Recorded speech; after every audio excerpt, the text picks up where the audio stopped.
Welcome to Giants Nation player profiles and projections. And today we are starting off with right tackle Jermaine Eluemunor. Second year on a 2-year, $14 million contract going into his 9th season in the NFL. 30 years old, 6'4", 330 pounds. Was originally supposed to be the starting left guard last year, but now he's at his rightful home of right tackle since Evan Neal was on PUP at the beginning of camp last year, and he lived there. Until he moved to left tackle for his final 6 games of the season. Grump, Eluemunor was a breath of fresh air last season.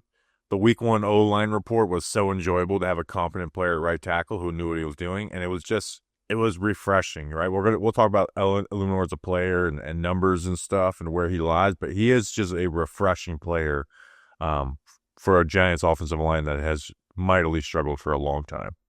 I think that's putting it mildly. I would even go so far to say that the move to left tackle out of absolute desperation at the end of the year was not disastrous for him either, even though it's clearly not his solidified position.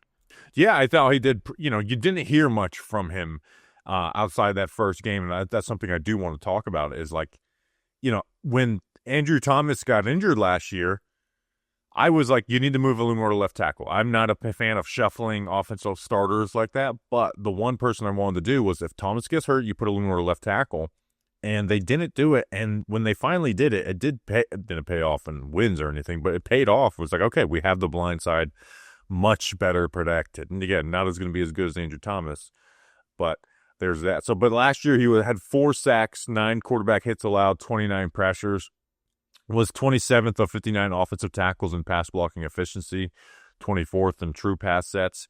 And you look at, previous years where, the year he was signed, 6 sacks, 6 hits, 22 pressures. He was 22nd out of 47 offensive tackles. The year before that, 3 sacks where he's 16th of 56. So he's been 16th, 22nd, 24th in that range. So, kind of mid-20s and just overall tackles, left tackle and right tackle. And in a league that just ranked Andrew Thomas as the 10th best offensive tackle and has franchise, money left tackles getting left off that list, I will take that being my right tackle 32 times out of 32. Oh, 100%. And I would even add in an additional caveat in that he really does have the full versatility to go inside as well. So Jermaine Eluemunor is a really valuable player as a starter at the right tackle position, but also as a utility player that moves all around. And I know we want to talk about him as a right tackle specifically for this PPP, but it's not something to be forgotten about. Dave Deal's contributions to the New York Giants write themselves, and I think that he kind of falls into that same level of versatility and ability at all of those spots. Yeah, and I don't see any path of him playing guard this season unless Marcus Bowe just becomes amazing. But he has played both left and right tackle over the last 3 seasons. Actually, 1 game of guard in there. But that's if you want to say you do want to re-sign Eluemunor because you don't know what you're doing at right tackle for the future, and you do have Bowe pan out in year 2 as a right tackle, then that could be something that you can work out. But him at right tackle is just like he's like consistent pass sets with good feet. He absorbs power really well as a pass blocker. He's now not perfect, right? Sometimes he opens up his hips and will give up the corner when which is where his negative plays come from. I think sometimes he is trusting too much and all right, I have running back help here.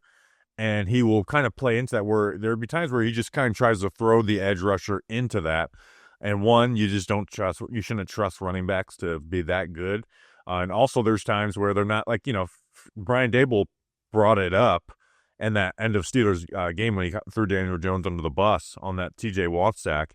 He's like, yeah, we were supposed to shift over the tight end or whatever and have him help Eluemunor, and Eluemunor didn't realize he wasn't whatever it was.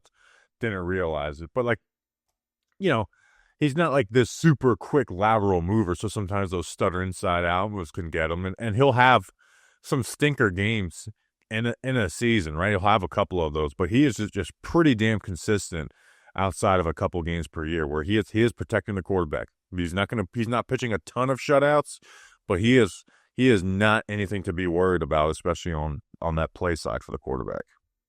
Yeah, and giving up a sack to TJ Watt is hardly an unforgivable offense, even if, the tight end help was there. When Jermaine Eluemunor had tight end help throughout the year in 2024, which he did often, I would say that he was pretty close to money. Even some of those stats, in terms of sacks, I would say some of that is Daniel Jones running into things in my review of plays that got graded for sacks. So I think that those numbers are even somewhat inflated for him. I think, and here's a bit of some of his numbers are inflated. Like I said, he gave up 4 sacks, 9 QB hits, and 29 pressures. Almost a fourth of those came in one game. 1 sack, 2 quarterback hits, and 4 pressures. And you're like, oh, you can't get rid of games. But guess what game that was? That was his first game switching over to left tackle when they were also, flying to Germany and playing in Germany that week. And then you go after that, those games after that left tackle, again, he played left tackle after the, Panthers game on. He had 1 sack, 0 QB hits, and 1 pressure, right? And we haven't even talked about him in the run game where he is their second best run blocking offensive lineman after Andrew Thomas. At least last year, now they know, if Andrew Thomas gets injured, don't mess around. Eluemunor, you go to left tackle immediately. There's not even a discussion about it. That's where you go. And I know Eluemunor is excited and hopeful to play just at right tackle, which, again, he hasn't done in a long time. And he's, at this offseason, he gets to train at right tackle. I think people forget that, too.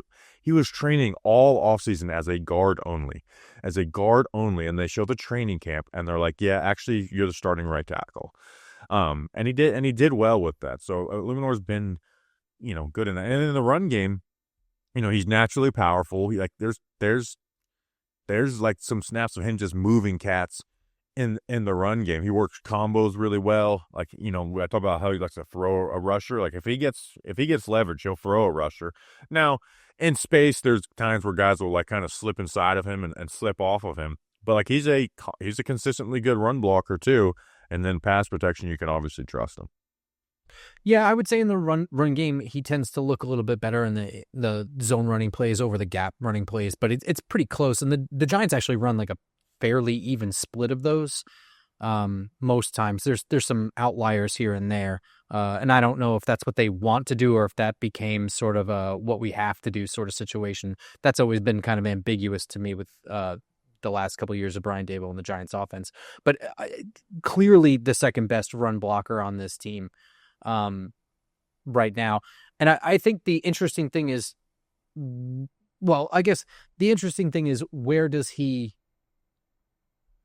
what does it look like in training camp with the additions of James Hudson and Stone Forsythe? Are they only going to be training as the right tackle to take his place? If, like you said, if Andrew Thomas goes down, do they not mess around, just move Eluemunor to left tackle, and then they have 2 guys at right tackle in Forsythe and Hudson, if both even make the team? I think that's going to be the really interesting thing to watch, because I think it's a slam dunk that he's the starting right tackle, right? Yeah, oh yeah, he is the starting right tackle. There's no competition for that. Let's talk about his future. The question, is he a Giant in 2026? I mean, his contract is one of the biggest bargains I've seen a Giants pull off. And we said that in the moment.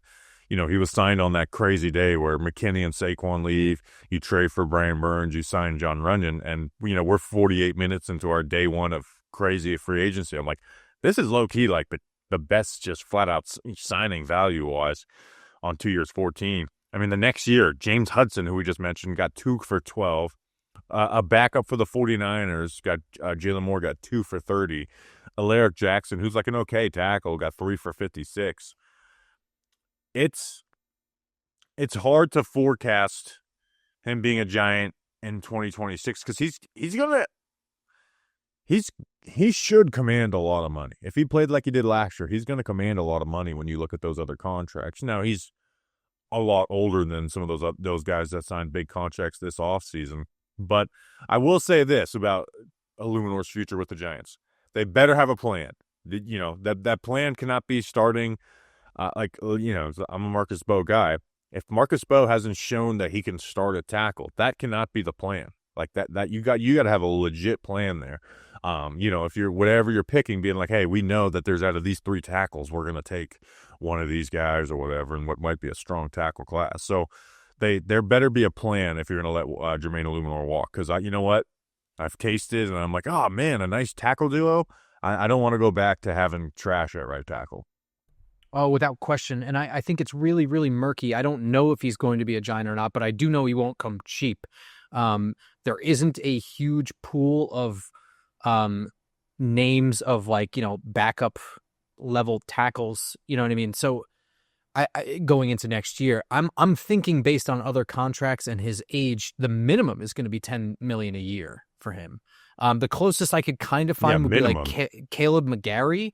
You know what I mean? Who's just slightly older than him, signed a 3-year deal that was around $11 million AAV. So I think that's sort of around what he's going to get. And it's a little weird because the top end of the tackle, free agency pool is kind of large, but they're going to be making the big money. I don't know if he's going to inflate because of that or if he's going to be roughly where I'm thinking because of that. If he can get something like that, you try and do it as quick as you possibly can. Anything else you got on Eluemenor? No, other than I really do hope that he's here next year. Yeah, me too. You are refreshing Jermaine Eluemenor. You know what else is refreshing? I didn't even think about that as soon as I said it, and I realized that's a great transition.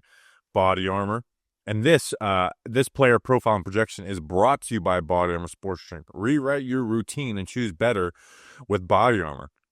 Body Armor is real hydration with electrolytes, coconut water, and no artificial dyes, flavors, or sweeteners, with great tasting flavors like strawberry banana and orange mango. They get an orange mango swig.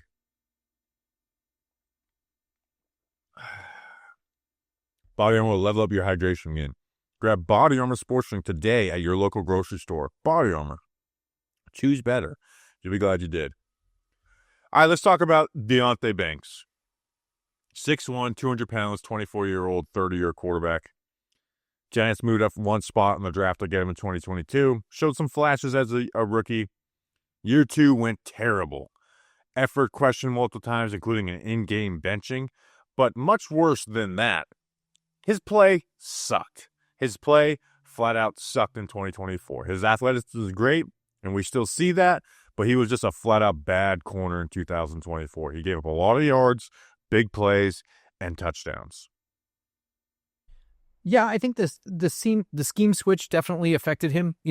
Wink Martindale's system brings a ton of pressure, and it allows for, or it forces a lot of really quick throws by quarterbacks, quick decisions, bad decisions, and that allows you to get away with some mistakes. You can make mistakes and not get picked on. And then, another thing that changes, he kind of was corner 1, sort of, kind of.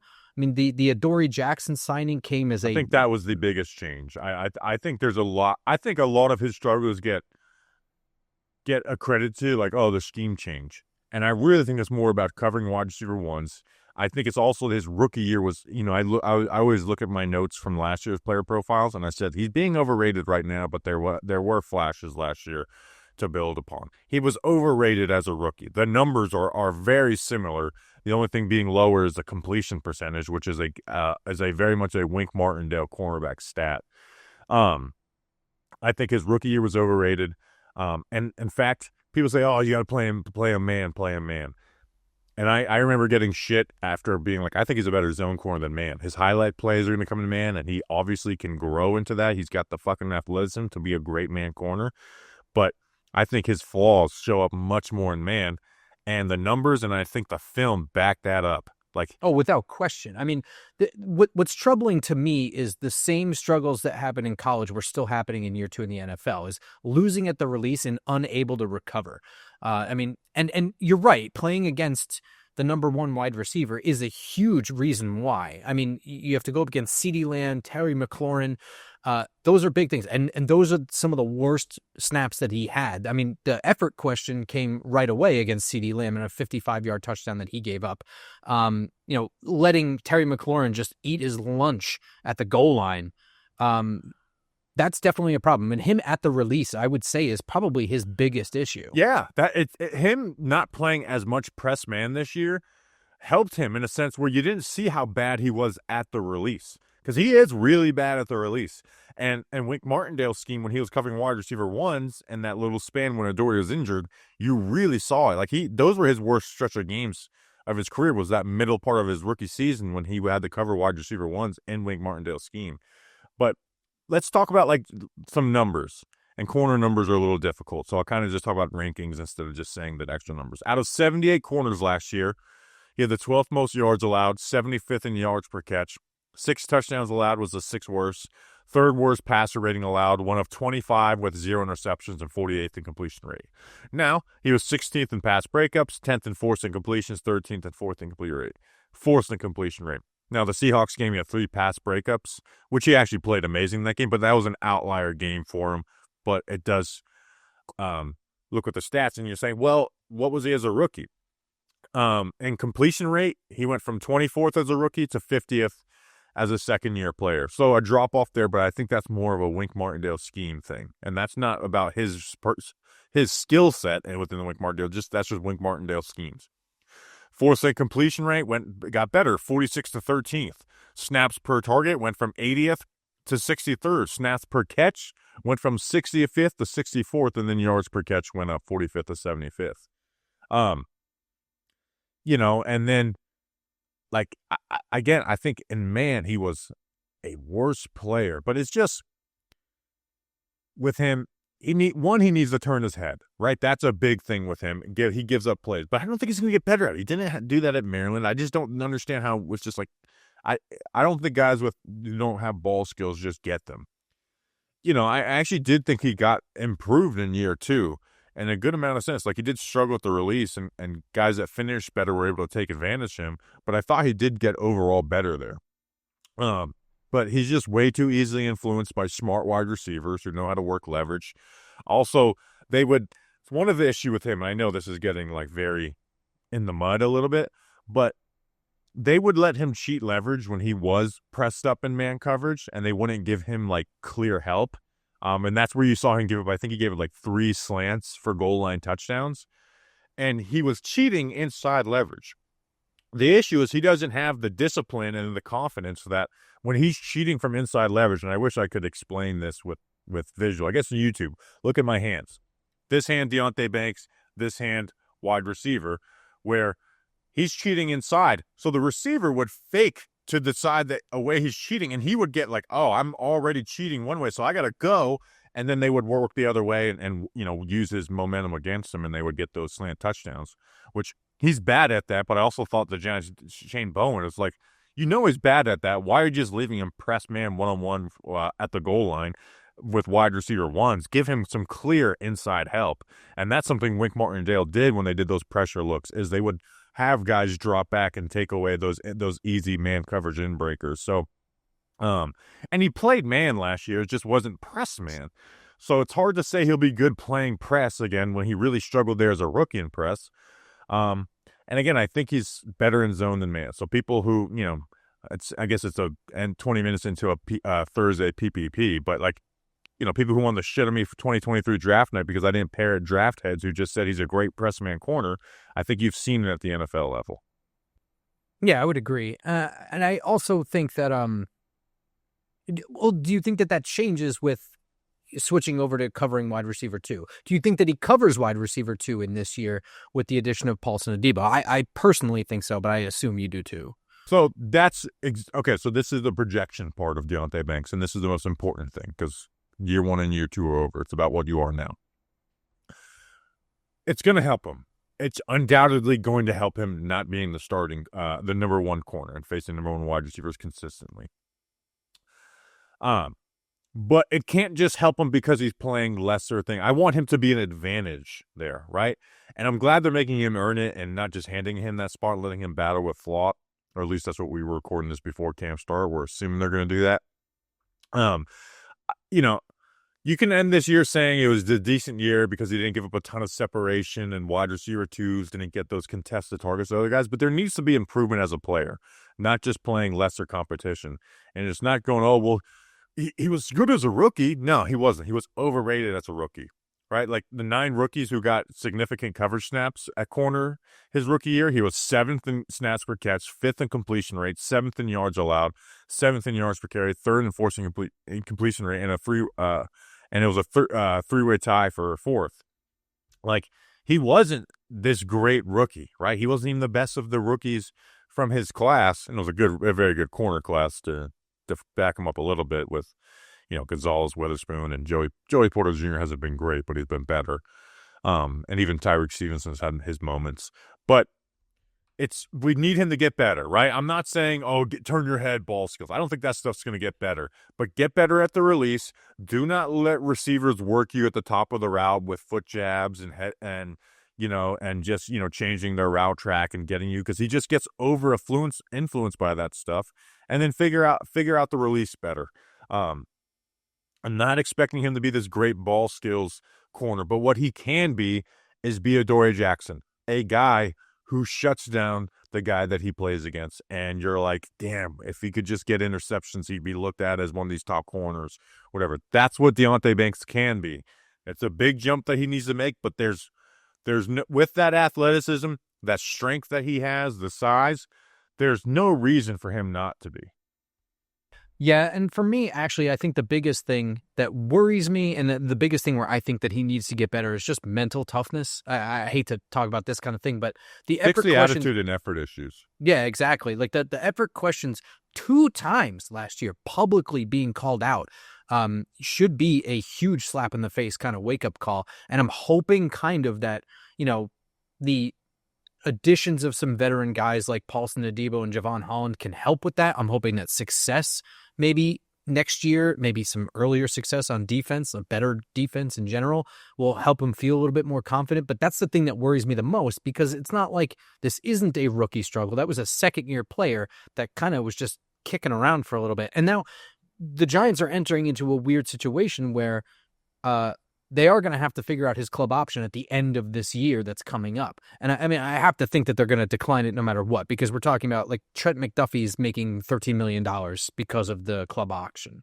I'm not paying Deonte Banks $13 million, even if he's, after 1 year of being a shutdown corner, if he has a stellar year this year, that's a huge, steep price. And you have 1 year against 2 years of him not being that. You said the 5th-year option would be $13 million? I said it was for Trent McDuffie. Okay. I don't think we know yet, and we won't know yet. It's one of those things. I think you'll know it when you see it, if his 5th-year option needs to be picked up. And you mentioned the attitude and effort stuff. Like, that's not just in game. That starts in your preparation, when you're in the building, when you're out of the building, when you're in meetings. Even if you don't agree with the way that they're calling this defense, you still need to buy in. And Jerome Henderson's gone. They brought in Marco and Manuel. Get the best out of this guy, because it's not like, there's draft picks who don't work out. And you're like, oh man, his feet are too slow, or he doesn't have that natural strength, or he doesn't have that subtleness. And I'm talking about any position. That's not it with Banks. The ability is all there. We've seen the flashes of it. We know it's there. But you've got to harness it and become a good player. You can't just be big and athletic. You gotta have a mental edge at that corner position, and he hasn't had that. And again, we're not talking about a guy who has one of these like, end of the year he got better. No, he gave up 100 yards twice in his last 4 games of the season. So like, we need to be working from the ground up with Deonte Banks, and he needs to get better at run defense. I hate to blame the DBs for all the explosive plays, and I know the Giants coaching staff sometimes does that, because technically it could be true, but it's like, all right, but if your front four was like beast mode, they wouldn't have the corners having to make the plays. But the corners need to make the plays that are there when they're there, and Deonte Banks was pretty bad at that. He's going to have to be better than that, because Paulson Adebo is not good at it. No, that's, again, another worry with the Giants team as a whole. All right, you got anything else on Deonte Banks? We talked about why he's bad right now, but also like where he needs to get better, and not unrealistic, right? This whole, if he just turns his head, I just don't think that's going to, I don't think he's going to become this corner with these great ball skills. They can improve marginally, but where he can get better is be a beast at the release and stop letting these wide receivers use the most basic tricks on you and you falling for it hook, line, and sinker every time, whether it's at the release, whether it's 8 yards down the field or whatever. Like, that's where Banks needs to get better. Completely agree. Yeah. And I think that he can possibly learn to turn his head around, but I agree that players that don't have ball skills leaving college don't just get them. It's possible that he learns to get that around, but I'm not going to count on it or expect it. If it happens, it'd be great, but well, and if you get better at those other areas, the reason a lot of times why he doesn't turn his head is because he's behind and he's worried about reconnecting with the receiver. Now, good corners, even when they're behind, can do that. Like, not every interception or pass breakup is a perfect play by a corner. A lot of times it is catching up from behind and the ball's not perfectly thrown or whatever. But if he can get better at those other areas, he can get pass breakups. We saw it against, DK Metcalf, where he played legitimately great in that game. It was his best game as a pro last year, and he had 3 pass breakups on it. So, but then you compare it to being in trail position against Alec Pierce, fouling the Christ out of him and giving up a 50-yard throw. You know what I mean? He's just not good in trail position. No, absolutely not. All right, that's an episode. We will be back tomorrow with a regular episode. We'll see you then. Until then, let's go Big Blue.